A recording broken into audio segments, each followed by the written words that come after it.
ஏன் தோழர் பொண்ணுங்க இப்படி இருக்காங்க? பொண்ணுங்க ரொம்ப பாவம் தோழா. வீட்டுல இருக்கவங்க கிட்ட இந்த ஆம்பளை நாய்ங்க அன்பா ஆசையா 4 வார்த்தை உட்கார்ந்து பேசுறாங்களாயா. நீ சாப்பிட்டியா, நீ தூங்குனியா, நீ கட்டிக்கிட்டு இருக்க புடவை ரொம்ப நல்லா இருக்குமா, நேத்து நீ வச்சு கொடுத்த ரசம் ரொம்ப சூப்பர்மா அப்படின்னு எவனா சொல்றானாயா. இப்படி சொல்றதை விட்டுட்டு எவளுக்கோ ஒருத்திக்கு போன் பண்ணி, ஹாய் ஹடி, நீ நல்லா இருக்கியா, நீ சாப்பிட்டியா, நீ தூங்குனியா, நீ அழகா இருக்கடா செல்லம் அப்படின்னு வாய்க்குசாம போய் சொல்லுவானுங்க. வெக்கமே இல்லாம. பாராட்டுக்கு ஏங்கிறது பெண்ணுடைய குணையா. சமைச்சு வச்சுட்டு சாப்பிடும்போது ஏன் பக்கத்திலே நிக்கிறாங்க தெரியுமா? சாப்பிட்டுட்டு நல்லா இருக்குன்னு ஒரே ஒரு வார்த்தை பாராட்ட மாட்டானான்ற ஏக்கம்யா.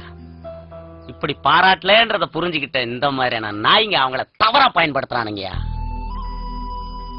ஒரு நாளைக்கு சாரின்ற ஒரு வார்த்தைய குறைந்தபட்சம் 100 தடவை பயன்படுத்துறோம். எங்கோ யாரோ முகம் தெரியாத ஒருத்தர்கிட்ட சாரி சொல்ற நீங்க ஏன் பொண்டாட்டிக்கிட்டையும் காதலிக்கிட்டையும் சொல்ல மாட்டீங்க? மேல் சாவலிசம் ஆனாதிக்கும். ஒரு விஷயம் சொல்றேன் தோழர், நம்ம வாழ்க்கையில எங்க யார்கிட்ட எப்படி வேணாலும் ஜெயிச்சிடலாம். ஆனா அன்பான மனைவி கிட்டி, உண்மையான காதலி கிட்டி தோத்து பாருங்கயா, வாழ்க்கை நல்லா இருக்கும்.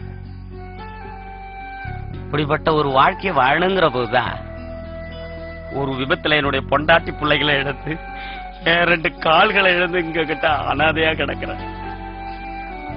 போங்க தோழர், போங்க, விட்டு கொடுத்து வாழுங்க, வாழ்க்கை நல்லா இருக்கும். போங்க தோழர்.